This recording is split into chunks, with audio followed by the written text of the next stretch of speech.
right, it's the end of the session. We're outside because it's Southern California. It's beautiful. This is my buddy Charlie. This is my buddy Koda, and this is their roadmap to success. Now, basically, when we started off, started off by going over marker words. There should be a link above this video on the page on my website where it explains what a marker word is. But a marker is the way of telling the dog, good dog.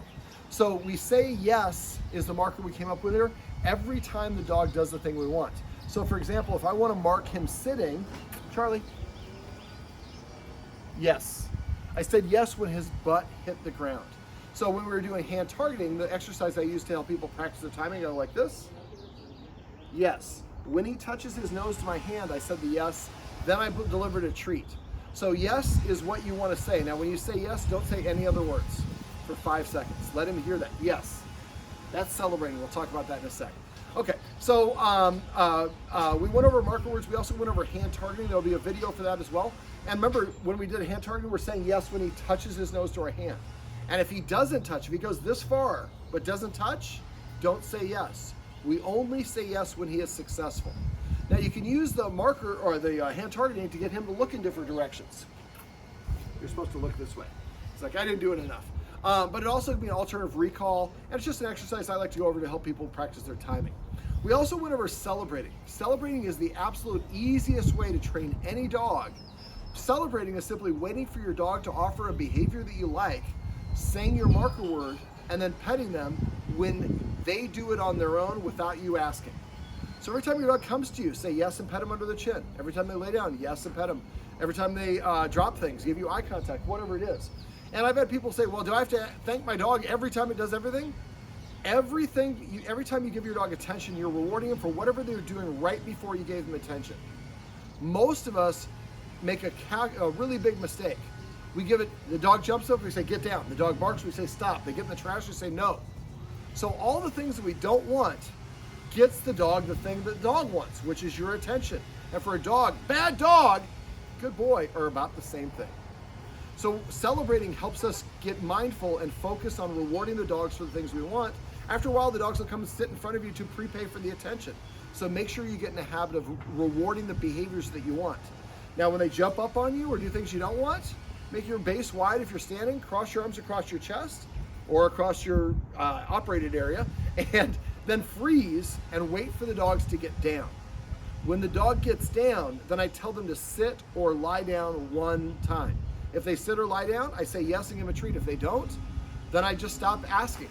The more you ask your dog to do something, the more attention you're giving them, and you're giving them motivation to not listen to you versus listen.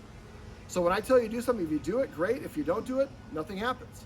Now, one of the exercises I'd like you guys all to do as a family is just to pull out a handful of treats. And you see how tired they are. We've been working for 3 hours. They're both exhausted. So what I want you to do is pull out a handful of treats and just say, sit. Now when I do it, I usually, if he is sitting, I would say sit as I raise the treat up. So that motion will often cause them to sit if they're looking in your direction. So sit, let's say Charlie sits and Koda doesn't, which is what happened most of the day. Then I say yes and give him a retreat, and I walk a couple of steps away and I ask for it again. So I'd like you to walk around with about 10 or 12 treats, and if they sit and listen, they get a reward. If they don't, then you walk away. And after a while, they'll start sitting more easier. This is what Koda was doing. At first, he was not sitting at all. But they started realizing, if I don't sit, Charlie gets a treat and I don't get anything. Motivation kicks in. So this, I'd like you guys to, each member of your family, I'd like them to practice it for 1 minute each time. In the morning, 1 minute in the evening, 1 minute in the afternoon. So that way we practice, if there's 3 of you in the house, and each one of you practices once a day, that's about 10 minutes of practice they get, but you'll be amazed at how much better they listen to you.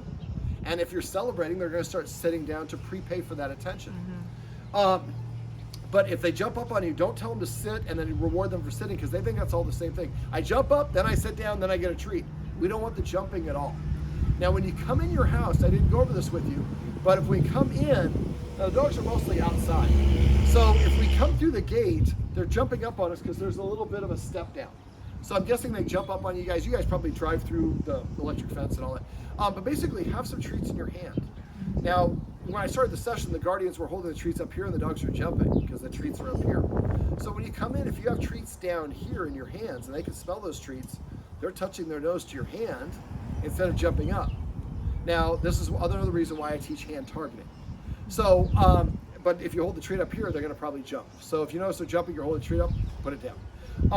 And then basically ask for a sit, and then lure them into a sit. So celebrating, point at each other and say celebrate, because that's the easiest way for you to get in a habit of doing it. Now, we also went over, let me see, dog consent. I'll have that linked above. Just remember, the dogs do not like, and he especially does not like being petted on top of his head. Come on out. We got Hefe coming through, so he's a man of the world. He's got to take care of business. So basically, adios. Yeah, hey, amigo. You think the dog is like dangerous? No. No. Just a little confused. A little confused. Yeah. Okay. No, they're good. Okay. Perfect. Okay, my friend. All right. Take care. Nice to meet you. Thanks for reminding me you're home. Good. Okay, my friend. Thanks so much. Okay. All right. So, no, he just was asking if they're aggressive. I don't think they're aggressive dogs. Now, I think they're both a little fearful. I think he's a little bit more fearful than he is. He was a little bit more territorial when I first came here. So what I would have your friends do is give them a handful of treats when they come in. Hey. So when they look at you, when they look at your friend says yes and throws a treat behind them, so they have to run away from the fence. Tell him not to try to open the door, and then every time he looks, you say yes, and they throw a treat over here. I go over here, get the treat. I look back, yes, and you throw a treat over here. And what will happen is the dog will start going away and then coming back to you, but he's choosing to come back to you. And this gets into the dog consent lesson I was just talking about. So when people come to the fence, right now they look at it as a negative. So one of the things I have the guardian do, if you want to pivot there and film me, is I would have your friends, when they come over, go over there with a handful of treats, throw the treat over here. Take a couple steps, as they're walking by, they're throwing treats. So when people walk by the fence now, it rains treats. So the dogs look at that as a good thing as opposed to something I need to bark at. Now, it's not bad to have your dog being a little territorial in your house, but we have an ADU in the back, and so there's a tenant that comes through here, and I think barking here gets confused with barking at them as they come through. So if we just make it into a positive when people walk by, I like it when they walk by instead of I'm going to bark at them. All right, so let me see. Watch the video on dog consent. What you're going to find yourself doing is you're going to be like, oh, stop. So when you start here and you realize it, just go immediately underneath, pet here, then pull your arm back, and then reach and start here. When you do this, it's for the dog. When you do this, it's for you, to get you into a habit of doing it. It's like snowing, like a nice pollen. All right, now let's, I'm gonna have you pivot again here, and we see the sleeping Koda. All right, the leashes are kept right up here. So when the guardian came out and we started practicing this, they were okay. As soon as she put on her hat, he went bananas. So the hat is the walking hat. So I'd like you to start putting that hat on and watching TV. Hat on, make yourself some food. Hat on, do your homework or whatever it is you're doing. So the hat now goes on at a lot of different times. It doesn't always mean we're going for a walk. I also walk through how to get the dogs to be calm. So normally the door's gonna, you're gonna be inside, the dog's leashes are outside. So you're gonna come out here and you're gonna tell Koda to sit one time. If Koda sits, then you say yes and give him a pet. And if you can actually come and stand over here, when I reach for it, I'm gonna reach like this, pull back, say, and give him a treat. Reach for it, pull back, give him a treat. I'm not even touching it. When you're doing this exercise, if he gets up out of a sit, we stop and tell him to sit one time. If he sits within 3 seconds, then we say yes and we pet him with the reward, not a treat. If he doesn't sit, then you go back inside and sit down. Now the trick for this exercise is to practice when you are not planning on going for a walk. Because when you're planning on going for a walk, you've already got other things you're going to do after the walk, you get frustrated. So if you're just going to spend a minute doing this, and then you go back to doing whatever it is, it helps him not be so excited for going for a walk. So at first you're going to come out, tell him to sit, he's got to stay and sit. Then you're going to reach halfway, or a quarter of the way, pull back, give him a treat. Halfway, pull back, give him a treat. All the way, pull back, give him a treat. And then you're lifting it up, you're going like this, he got excited, we put it back down. So we just pick it up, put it down, if he stays seated, we give him a treat. And eventually you go further and further. And you get him to the point where you can attach the leash, and he's like, big whoop, you do this all the time, we never go for a walk anymore. Now when you're walking him, don't say we're going for a walk. Hey mijo, you want to go for a walk? No, just put the leash on and start walking him. And so the excitement level that we often do is we get our dogs too excited, and that's why it's difficult for them to listen. So this isn't just an activity for here. Any activity that you want. We were starting to teach the dogs to stay on the dog bed instead of going to the dinner table. Make sure dad and no one else gives them no more food from the dinner table, because that trains your dog to invade your space and try to take your food. If you do want to give them some people food, I would recommend you don't. But if you're going to do it, I would put it in their bowls after the meal. So it doesn't come from the table. It comes over here. So no matter what the activity is, wherever it's stay on, a lot of it, we tell our dogs, no, you're a bad dog for coming and invading food, jumping up on us, or invading the table, the dinner table, or whatever it is. But we don't actually usually teach the dogs what we want them to do instead. We just get mad at them doing something else.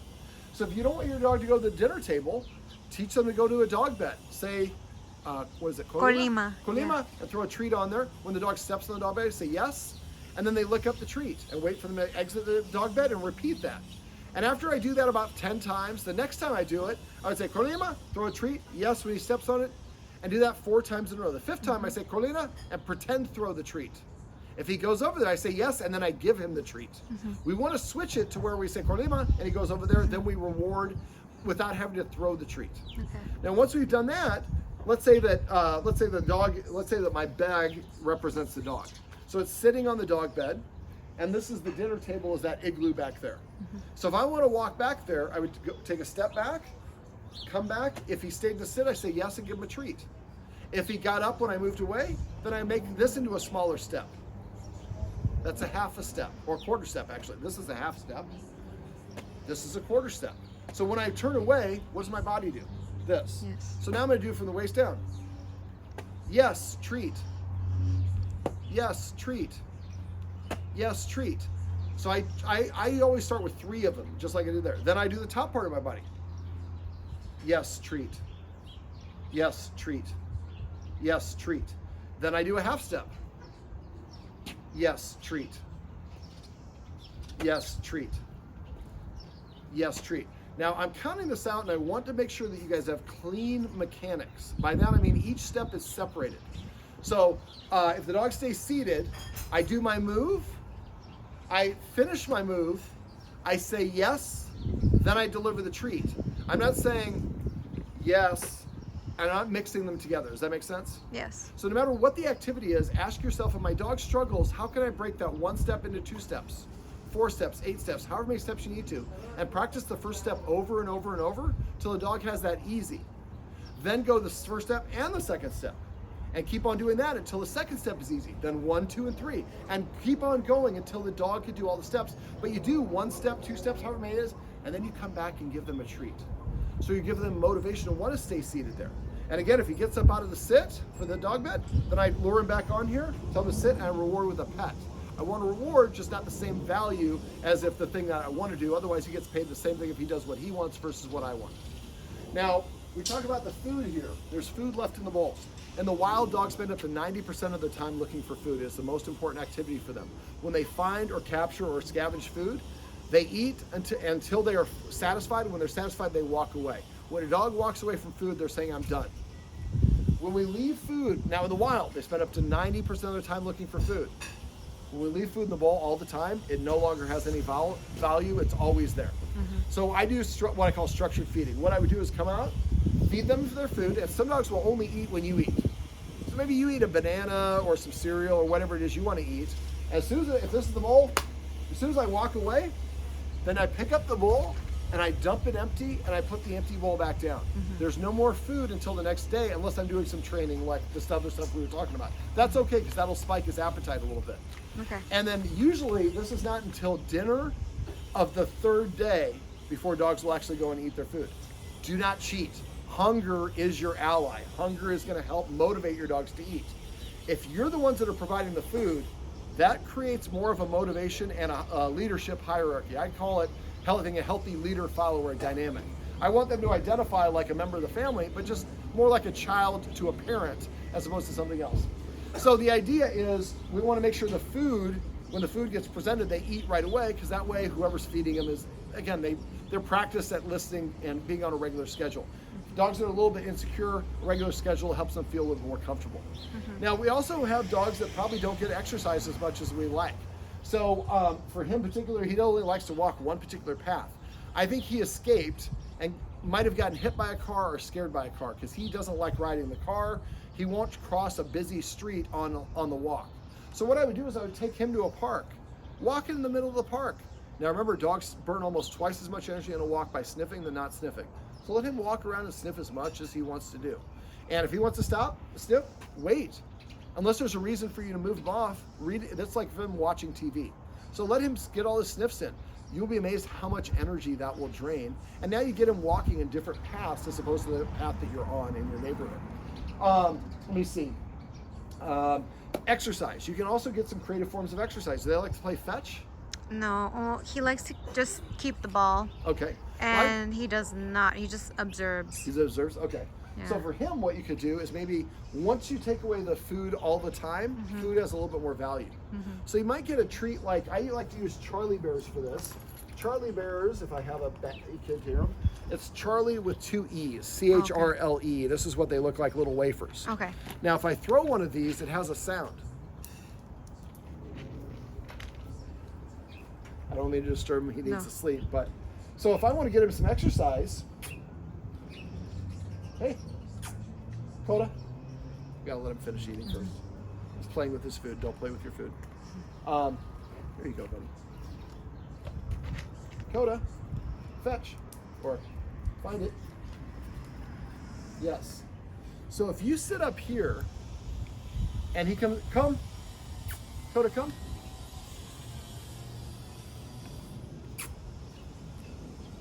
Yes. Koda, find it. You could kind of not, you're not playing fetch, but you could throw treats down there and get him walking back and forth. You could also go to an area of grass. You don't have any grass here, but if you find some grass, throw a treat into the grass. He's got to root around and sniff for it. That's a great way to drain some energy. So if you can maybe even just toss treats, or maybe have one of you here and one of you back there on the steps, and you just take turns calling him back to you. He's got to go, you know, this is about 20 yards. If he does that 25 times, that's like a walk. If you do that a couple of times a day, that's a nice way to get him a little exercise. So for him, he's, you know, Malamute, they're designed to run a lot for long distances. And so he used to do that, but then he got scared. So I think if you can increase his exercise is best for dogs every 2 to 3 hours, as opposed to one big chunk of exercise. All right, so last thing we did was we did the video above. Now after the video that we did, that's, or actually below this one, no, yeah, above this one. I forgot where I was at. We also practiced the guardians walking from, or the neighbors walking from here all the way down. So what I would like them to do, and look at the timestamp of wherever this is at on the movie, and when you get done, send the link to your tenants, and then tell them, hey, watch from 10:54 or whatever the length of time this is. So what they want to do is when they come in here, they're going to have that Stewart's freeze-dried beef liver, and make sure you guys don't use it in the house. At least for a month. I want it exclusively coming from them, so they're paying the highest value treat. So if you can come and pivot, come stand over here and look in this direction. So this is the main entrance to the area. So what I would have them do is the dogs kind of come and rush up here. Now, if they don't feel comfortable, they should just throw treats over the dog's head one at a time, so the dogs move away, get the treat, then come back, and do that a couple times. That's called free treating, and you're moving them away from the entrance to help them feel they're practicing moving away. When they eventually come through here, then, or when they're done throwing, then I'm just going to have them just give a treat. Now, if you don't feel like the dogs are being antisocial, they can just give a treat through the fence a couple times. We want to give each dog 2 or 3 treats before we come in. Then they're going to open the fence, they're going to come in. As soon as they come in, ask for a sit. When they first come in, it's not important to ask for a sit right away. We just want them to get a lot of treats. And they come in, they get a treat, come in and get a treat, come in and get a treat. But after they get to about this point, we want to ask them to sit. If they sit, if I say sit and Charlie sits and Koda doesn't, then I give Charlie the treat. Then we take a couple more steps and repeat. Now the way to get a dog to sit, Charlie, come here, is I like to raise it as I say sit. Yes. But see how I did that? We don't want to just be like, sit. We want to go like this. Sit. Yes. And then let them have that treat. Remember, yes is your way of saying good job. So say yes and don't say anything else. Only say yes once. So every 3 steps, you're going to stop and ask the dogs to sit as you walk all the way towards your apartment or all the way back. And after a while, the dog's gonna be like, I like it when they come and go because good things happen to me. And if they won't sit, that can be an indication they don't feel comfortable. Thank you for the kisses, buddy. Now, one other little thing is you can hear this when I make this sound. That's a pretty distinct sound. The dogs hear that sound and they rush the door because they think they're about to be invaded. So what I'd like you guys to do is have one of the members of the family open it, give the dogs a treat. Close it, give the dogs a treat. Do that maybe open and close it maybe 6 or 7 times. So that's about 14, 12 to 14 repetitions. You only have to do this maybe once or twice a day for a couple days. After a while, they hear that sound, they're looking around, somebody around here gives me a treat. We're changing the emotional response. So now that sound doesn't mean invaders. That means, that's like Uber doggy treats, delivery has showed up, I'm gonna get a lot of treats. So again, we want the dogs to be happy about these things, not to be uncomfortable. And the people in the back are a little bit uncomfortable because he's bit them a couple times and they weren't really doing anything. In his mind, I think what he was doing is defending the area, because I don't think that he knew what he was supposed to do to contribute to the group. That's why we talked about celebrating. That's why it's gonna be so important for the family inside to celebrate every time he does things that they want without asking him. So he's not doing it here, but if he were to walk up to me, I would say yes and pet him.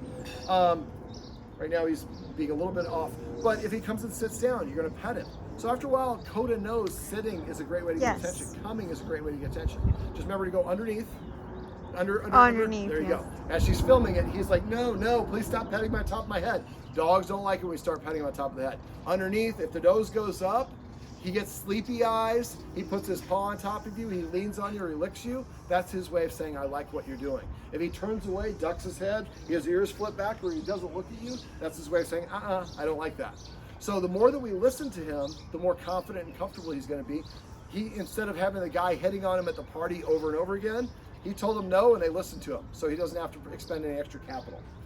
All right, I'm trying to think, is there anything else you want me to go over? I think that's great. Like, I think that we've covered everything. It's like I've done this before. Yeah. All right. Well, this is my buddy. Where's he at? He's over there. Rooting around to get some stuff back there. Well, that's Coda. And this is my buddy Charlie, who is a very handsome boy. And these are their roadmap to success. Remember, everything you do trains your dog. Only sometimes you mean it.